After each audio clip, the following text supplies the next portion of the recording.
Bonsoir et merci de nous rejoindre pour faire le tour de l'actualité en Moselle. Nous sommes le 2 novembre, voici les titres.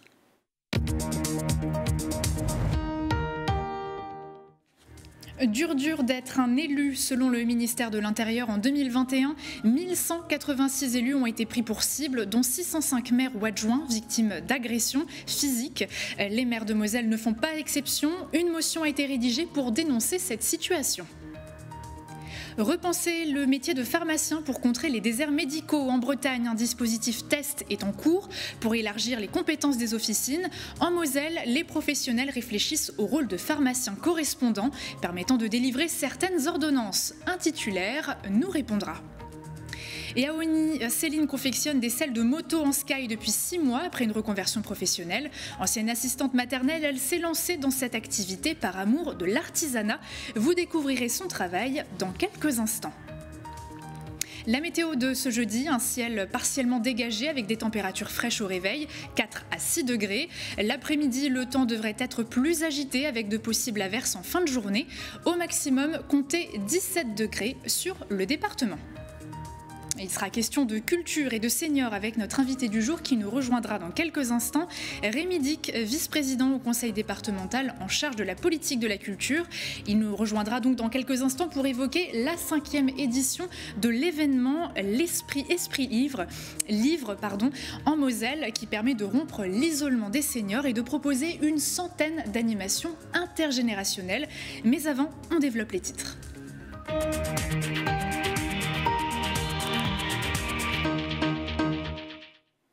Une dizaine de camions et une cinquantaine de pompiers mobilisés ce matin rue Lafayette à Metz. Un incendie s'est déclaré en matinée au dernier étage de l'hôtel Terminus.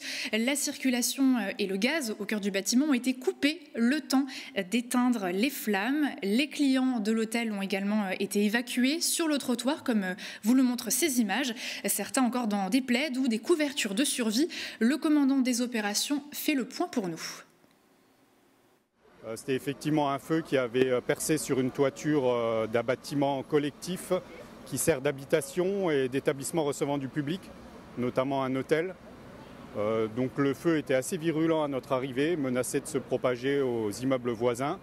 Et le fait d'avoir mis en place plusieurs lances à incendie, notamment sur des échelles aériennes, a permis d'arrêter cette propagation. Voilà, le but, c'est d'évacuer très rapidement les lieux, ce qui a été fait. On est en train de recenser le nombre de personnes évacuées, s'assurer qu'il n'y a aucun blessé.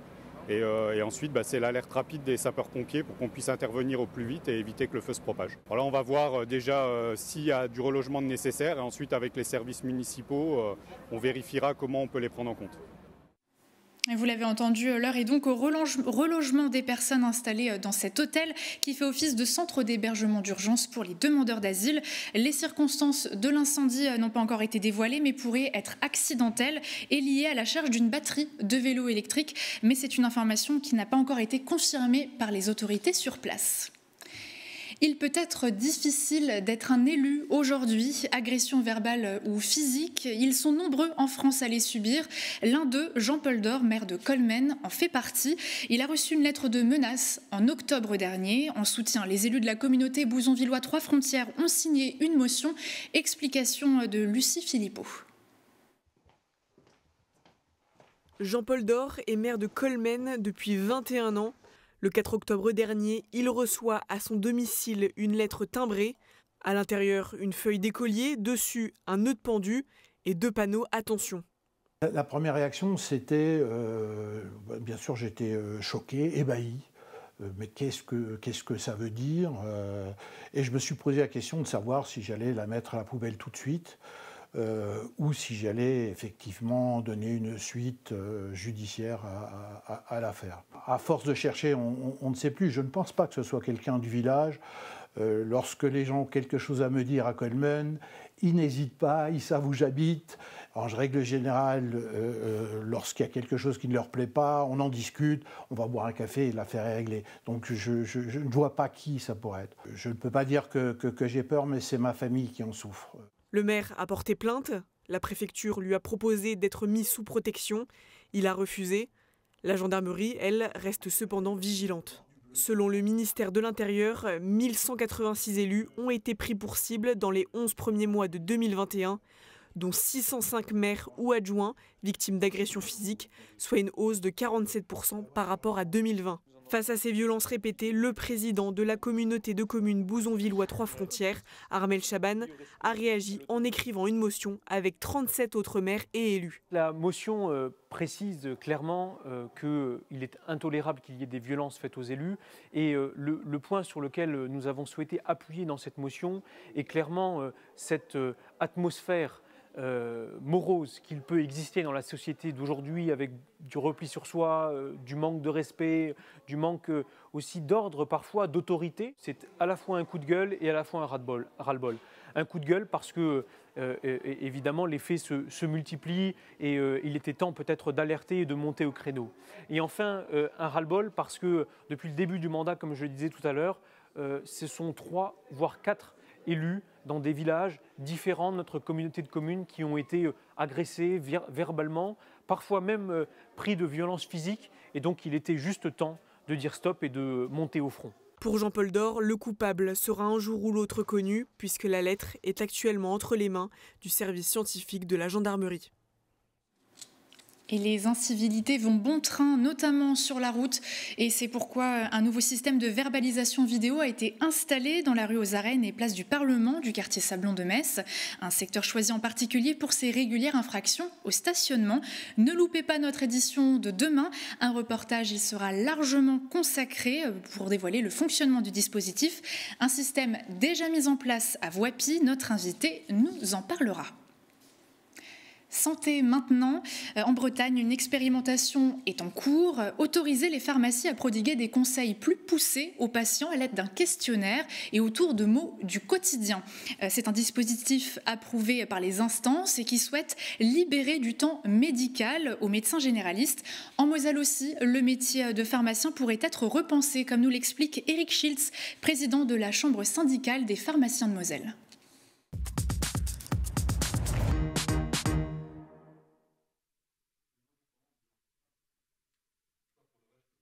Pour l'instant, pas de marge de manœuvre.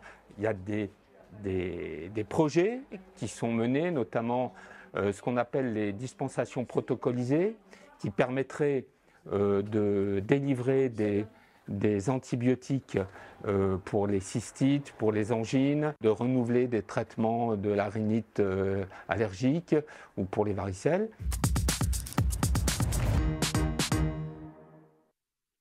L'accès aux soins est de plus en plus difficile, il faut le dire. On assiste quand même à des abandons de traitement ou des patients qui ne se soignent pas parce que l'accès aux médecins devient compliqué. Pour ceci, il faut qu'on mette en place le pharmacien correspondant. C'est dans la nouvelle convention, le pharmacien correspondant, pharmacien qui est désigné par le patient. Ça permet aux pharmaciens de pouvoir renouveler des traitements en cours, d'adapter des posologies, mais tout ça avec l'agrément du médecin. Ça renforce notre rôle dans la mesure où on participe à la continuité des soins. Il faut vraiment faire attention à ne pas déborder de notre rôle et de nos compétences. Il y a une solution encore en ce qui concerne l'accès aux soins, c'est la téléconsultation qui est en train de prendre de l'ampleur actuellement. Ancienne nounou, elle a tout plaqué pour vivre de sa passion. Depuis près de 6 mois, Céline a décidé de sauter le pas et d'ouvrir sa propre sellerie de moto à Ony. Anne-Sophie Grosse l'a rencontrée. Donc là, j'ai pas mal de matières différentes. Par exemple, celle-ci, voilà, c'est un aspect un petit peu grainé qui agrippe bien et qui est très joli. Après, j'ai des matières qui se rapprochent, en fait, qui imitent vraiment le cuir. Par exemple, celle-ci, voilà. On a l'impression qu'on a du cuir et en fait, c'est du sky. Même si Céline travaille le cuir, ce qu'elle préfère, c'est le sky. Moi, j'aime beaucoup travailler le sky, je ne pensais pas, parce que pour moi, ce n'était pas une matière noble. Mais au final, c'est super agréable à travailler. Et au niveau du coût aussi, forcément, le sky est beaucoup moins cher que le cuir. En moyenne 4 fois moins cher que le cuir et plus facile d'entretien, le sky s'est donc rapidement imposé comme la matière de référence pour Céline. Et pour allier usage et esthétique, elle aime marier les différentes textures du sky, mais aussi les couleurs. Alors au niveau des fils, là j'ai pas mal de couleurs.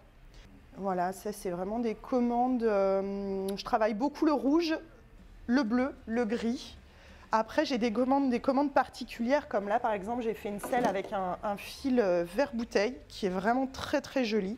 Une touche artistique qu'elle apprécie tout particulièrement. On part de rien et on arrive à quelque chose de superbe, voilà, parce qu'au final on part de rouleaux, de sky ou de cuir et en le travaillant, voilà, on crée quelque chose. Et c'est cet esprit créatif, moi, que j'ai besoin de faire travailler en permanence.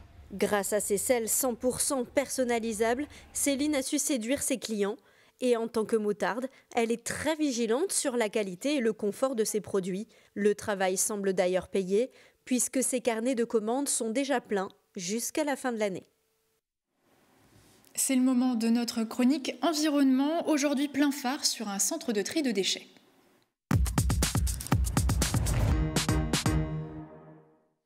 À Talange, la filiale Eugelog possède un centre de tri et de recyclage de nombreux types de déchets. L'objectif, valoriser au maximum ces déchets qui arrivent par camion ou bateau de la Moselle, mais aussi du Luxembourg et de l'Allemagne. Regardez.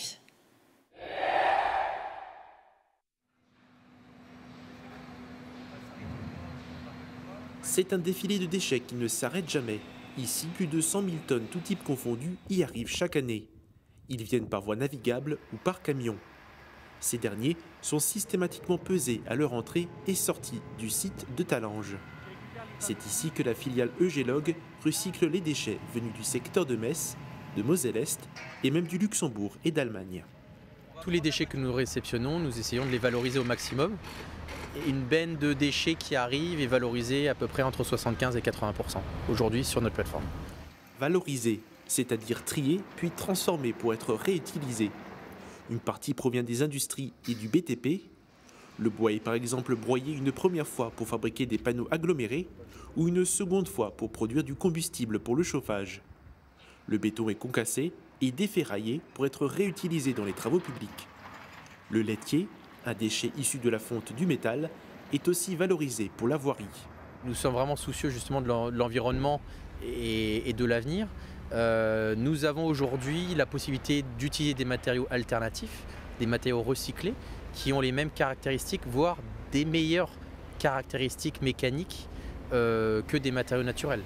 La première étape se déroule dans le nouveau centre de tri où les déchets issus des travaux publics, mais aussi des déchetteries municipales et intercommunales sont séparés. Le plus gros est trié en premier, les matériaux les plus légers sont ensuite retirés dans le crible et le reste est dispatché à la main. Plastique, aluminium, plâtre, ferraille, presque tous les matériaux sont acceptés.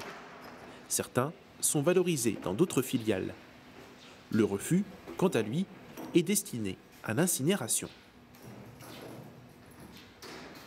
Coupe de France de football maintenant, la rencontre entre les Grenats et Raon-l'Étape avait été décalée et s'est finalement tenue dans les Vosges ce mardi 1er novembre.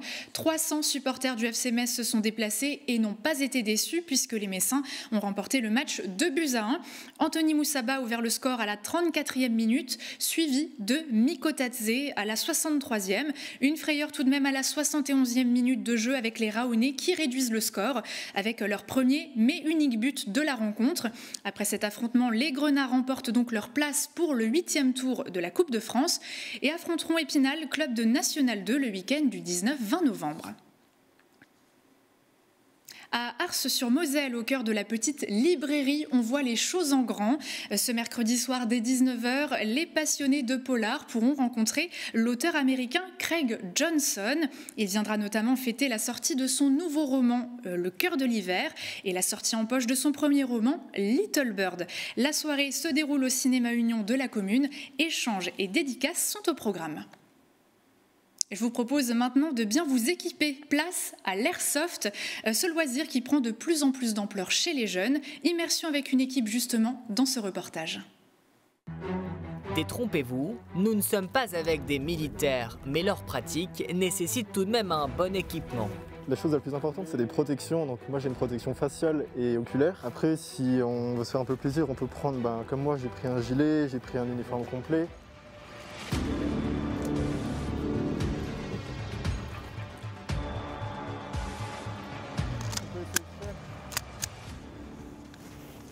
Les répliques chargées, la partie peut commencer.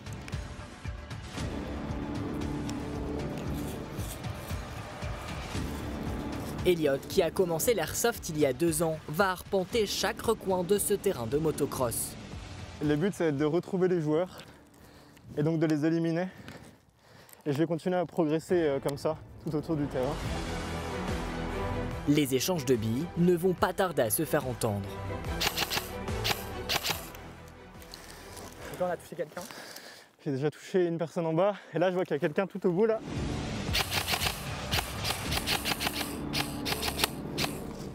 Aujourd'hui, ils sont 4 sur ce terrain. Habituellement, ils peuvent être une 50aine.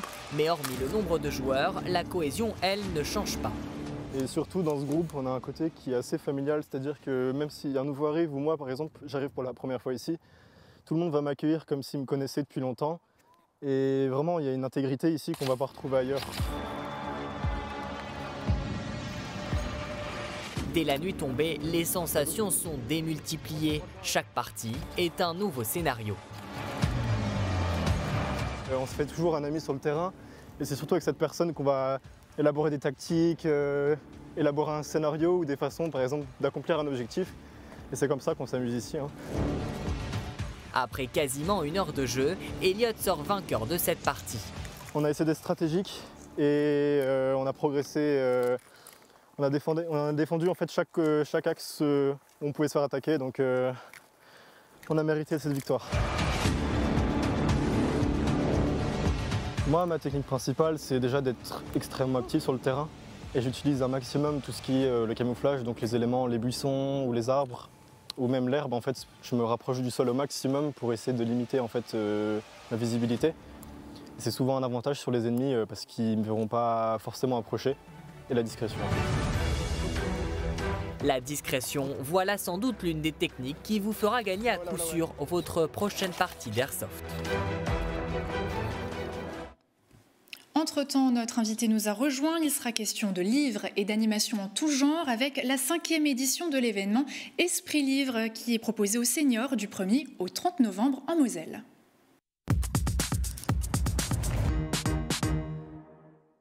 Rémi Dick, bonsoir. Bonsoir. Vous êtes vice-président du conseil départemental en charge de la politique et de la culture et maire de Florange également. Mais c'est surtout avec cette première étiquette que vous venez répondre à nos questions. Du 1er au 30 novembre se tient la 5e édition d'Esprit Livre. C'est un rendez-vous qui est proposé par le département au cœur des bibliothèques et médiathèques de Moselle. Dans un premier temps, quel est l'objectif de cet événement ? Alors c'est déjà effectivement la 5e édition d'Esprit Livre qui est un grand moment de gestion du réseau de lecture publique départementale, 154 bibliothèques qui font partie de ce réseau. Et donc on sollicite chaque année ce réseau pour des actions à destination des seniors, mais les seniors isolés, mais autonomes. Donc c'est bien un public assez spécifique. C'est un certain nombre d'actions qui vont de l'atelier. Ça peut être de l'atelier bricolage, ça peut être de l'atelier cuisine, ça peut être de l'atelier numérique, jeux vidéo, des conférences. Alors, je regardais avant de venir le détail dans chacune des bibliothèques, mais ça peut être une conférence sur le général de Gaulle, ça peut être une conférence sur le bien vieillir. Voilà, c'est un ensemble d'animations qui sont prévues, une centaine d'animations prévues sur l'ensemble. De détailler un peu plus les temps forts, je voudrais revenir sur la destination des seniors.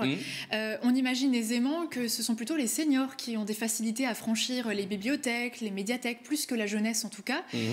Pourquoi ce choix de public? Est-ce que c'était vraiment important à Moselle? Alors je pense qu'il faut repréciser seniors autonomes et isolés, parce qu'effectivement, il y a le public des seniors qui sont autonomes et actifs.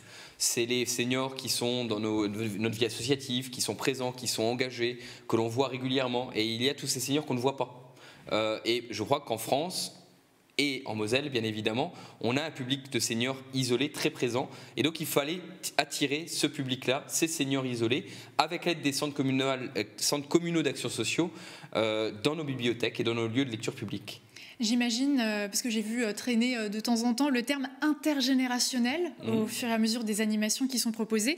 Donc d'autres publics sont accueillis. Bien évidemment, il y a bien sûr cette destination de base que sont ces seniors isolés qui est la justification de ce moment, mais évidemment il y a l'idée, la volonté de ramener des publics. Il peut y avoir des actions avec de la jeunesse, il peut y avoir des ateliers où on fait lire des livres par des enfants à des seniors, il peut y avoir effectivement de l'apprentissage des jeux vidéo avec un jeune public et quelques publics seniors. Donc oui, à la fin, tous les publics peuvent se rencontrer. Concrètement, donc une centaine d'animations, vous l'avez dit, dans les bibliothèques et médiathèques donc, qui sont partenaires, une cinquantaine apparemment. Il n'y aura pas que de la culture au programme. Donc quand on feuillette un petit peu le programme complet, on voit des ateliers cuisine, vous l'avez dit aussi des conférences, des ateliers écriture ou encore du sport, mais aussi pas mal de choses tournées vers le numérique. Là encore, il fallait dresser quelque chose autour du numérique. Je pense qu'il faut déjà comprendre que les bibliothèques sont... il y a 154 bibliothèques sur les 700 villes de notre département. C'est un lieu de médiation. C'est un lieu de médiation culturelle, ça peut être un lieu de médiation d'autres choses. Et c'est là où effectivement, apprendre le numérique dans ce réseau, dans une cinquantaine de lieux sur notre département pendant un moment, c'est un outil extraordinaire pour diffuser ce numérique qui est si difficile pour nos seniors dans cette fracture numérique. Et donc effectivement, utiliser un moment comme celui-ci pour développer sur l'ensemble du territoire le numérique, c'était important. Également des sorties nature, donc des sorties à l'extérieur. On n'y pense pas forcément quand on parle de bibliothèque et médiathèque. On n'y pense pas forcément, mais ça peut faire partie des moments et des lieux de médiation où il peut y avoir de la conférence et effectivement, pourquoi pas, une balade. L'idée, c'est vraiment de capter ce public qui ne vient pas, qui ne connaît personne ou qui connaît peu de monde. Et donc effectivement, la diversité de ces animations peut en faire une attractivité. Et comment on communique justement envers ces populations-là qui sont donc plus isolées? Alors il y a la communication traditionnelle, bien évidemment, que le département peut développer. Il peut y avoir la communication à travers les 151 bibliothèques, dans tous les cas, qui sont partenaires et qui vont faire le travail, qui vont accompagner le département dans cette opération de communication. Il va y avoir les bibliothèques qui vont développer leurs activités, qui vont faire leur propre communication de leurs événements. Et bien sûr, il y a derrière le réseau des centres communaux d'action sociaux. Ou les clubs seniors, par exemple. Les clubs seniors également.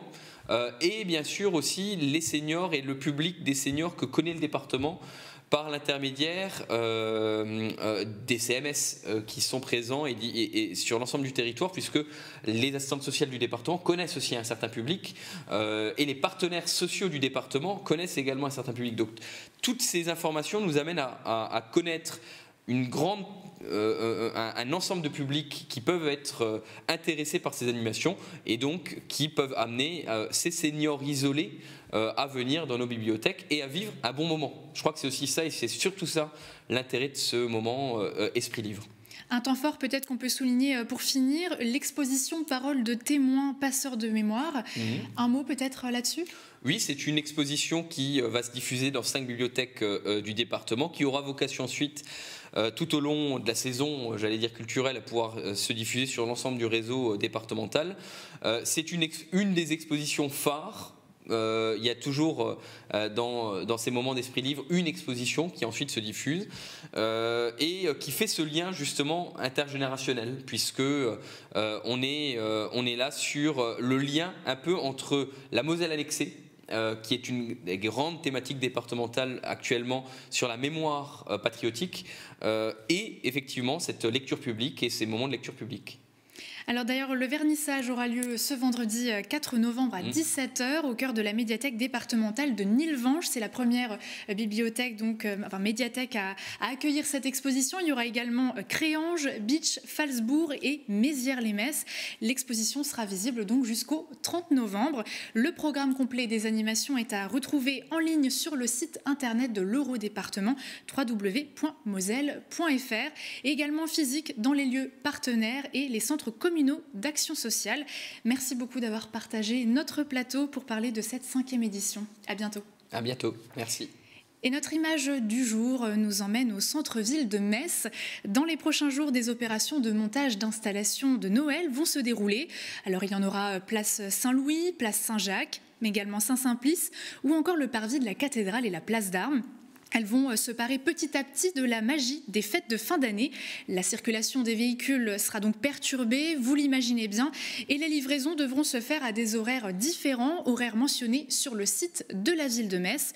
Pour rappel, les marchés de Noël débuteront dès ce 18 novembre et vous pourrez profiter de cette féerie jusqu'au 24 décembre.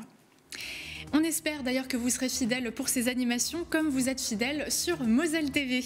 Rendez-vous dans quelques minutes pour un nouveau Face à Face présenté par Jean Milon. Et à 19h, un best-of de la boîte à malice vous attend. Très belle soirée sur Moselle TV et à demain.